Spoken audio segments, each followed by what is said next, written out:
therapeutic coaching. So I've designed these slides to go along, and you can take them.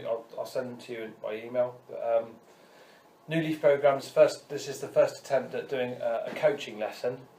I'm going to take all my experience from the military and years of teaching, from specialist weapons to normal weapon systems within the British Army, to training people to drive armoured vehicles and teaching vehicle mechanics on, and all the coaching skills because we are trainers, how to sort of apply those coaching skills within our sort of trainers training. Hopefully this will give you a good insight into therapeutic coaching. So normally we'll do an exercise, we've all got to know each other, just been a bit of rapport building, sharing stories, which has been really good, so we don't need to do that. So why learn therapeutic coaching? As an effective therapist, you must be able to do both roles. Therapy for letting go of the past, and coaching to achieve future goals. They both complement each other. They're both as important as each other. There's no point doing all the therapy but without doing the coaching bit. Now if you're just a therapist and you don't have any coaching skills, you probably want to recommend that your client goes to a coach, a life coach, and do some form of coaching stuff. Start focusing on the future. But guess what? We can do therapy and we can do coaching. So we can do it all in one. So you're saving your client money and also saving time.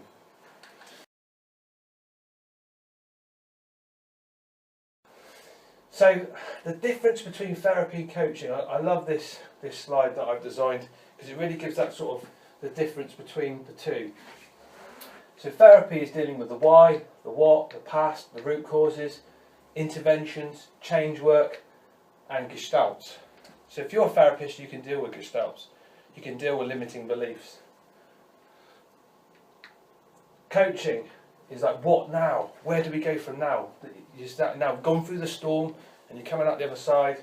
What now? Future, how, goals, tasks, accountability, results. Accountability, massive. Tell people, share people your goals.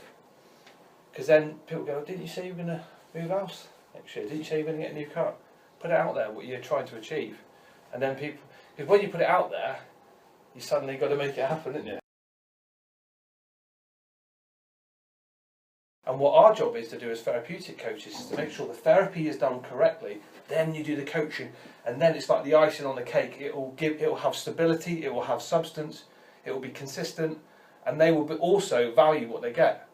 I talked about it earlier when I done really well on the housing market years ago, and I was suddenly in this flat, and I had a flat worth 160 grand, and I was only 22 or something like that, and I didn't value it, and I shot a crossbow bolt into the wall, and one of my friends said to me, why would you do that? You've earned this property, because I didn't value it, and then I lost it all, because I wasn't congruent.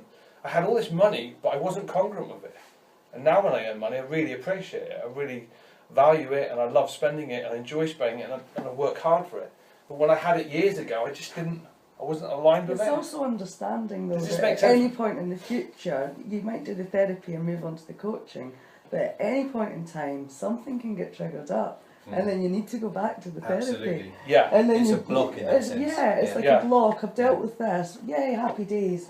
Oh shit. More work needs to. And what I'm seeing is a lot of life coaches going out there, but I don't see them putting in the time that I've spent doing therapy work, because I have done seriously hundreds and hundreds of hours of me working one-on-one. I've worked with all of you in this room at some point and done therapy and personal development on myself, and I've done therapy's got me there, not coaching. There's a combination of the two, but mainly the therapy, because if I didn't work on the shadow side, I will not achieve that goal. You will achieve the goal, but you will not be congruent with the goal, therefore the goal is meaningless. And that's what I'm trying to get across with therapeutic coaching. This is where what I'm trying to establish with therapeutic coaching is, let's design our destiny, let's manifest what we want, but if we're not doing the shadow side, it's just a waste of time. It will all collapse. If you can teach your students to be better than you, then that's your role done as a trainer. If you can teach your students to be better than you, then that's your job done. Because they should be benefiting from the years of shit that you've been through to pass those batons on, and then they don't have to go through all the, hopefully the poverty that you had to go through. Yeah, they're just steaming straight in and getting paid courses running. Everyone pays, It's a win-win-win situation, and you're teaching them to get paid work because we're creating careers. That's what we're doing. We're in the business of creating careers, lifetime careers, getting people to stand on their own 2 feet, being self-employed, being self-motivated. And guess what? If they come off that course and they don't get clients, and you've done everything within your remit to get them to the level, that's not your fault. That's down to them. If they can't be bothered to advertise themselves, they can't be bothered to set up their website. That's not your fault. It's down to them. Because, you know, it goes back to accountability. You know, I've got 2 practitioners I've just trained. They both had paid clients. Because I've been on the case, have you got a client yet? Have you got a client yet? Have you got a paid client yet? And they're going, oh, no, I'm ready. So I'm reminding them, get a paid client. You know, well, there's no point doing it, is there? So we've got hypnotherapy, we've got neuro-linguistic programming, we've got HMS therapy, you could have EFT in there, you could have EFT is the tapping, you could have EMDR, is it EMDR, eye movement desensitization, you could have counselling in there, I don't know if that really unprograms the unconscious mind. CBT. CBT. So how to reprogram the unconscious mind, repetition, hypnotherapy, indirect suggestions, see I'm using your words now on the slides, it's starting to come in, neuro-linguistic programming, goal setting, HMS therapy, Milton models, anchors, therapeutic coaching, values elicitation, the list goes on and on and on, and there's so many techniques you can use to reprogram your unconscious mind.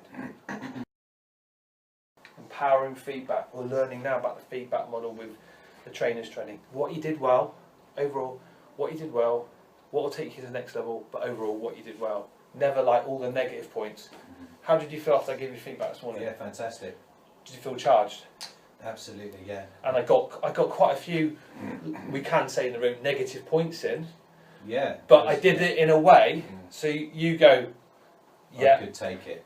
Yeah. Yeah, because it's the way you package it. Absolutely. If you just go, shit sandwich, yeah, you're going to go, like that. We'll if I focus just on go, the negative bit of it, because we've all been programmed like that from our call it the childhood. feedback sandwich. So you've got the top, the bottom, which is what you did really well. Get really excited about. Oh yeah, you know you did this point. Because remember as well, he's reflecting back what I've taught him.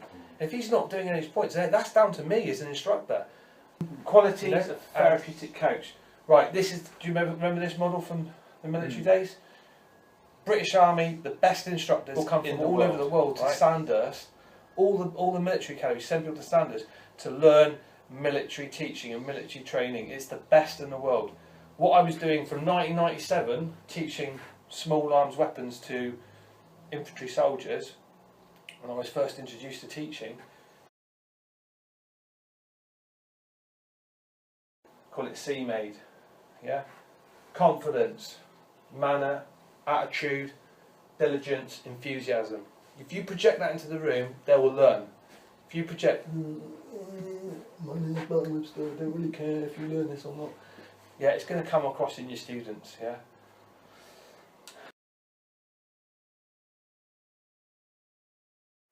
Right, so methods of coaching then. So for instance, lack of distractions. So you look at the back wall there, I've even covered that up because there's loads of stuff there. So you just want everybody focused on the PowerPoint or if you're on the whiteboard. Yeah, you don't want to be putting posters up there because people's eyes will wander, especially if you're like me, ADHD kid. Yeah. Use of aids, PowerPoint presentation, whiteboard, clicker stick, whatever this is called, laser pointing on it. Yeah, all this stuff is the stuff that you want to take care of before you do your presentation.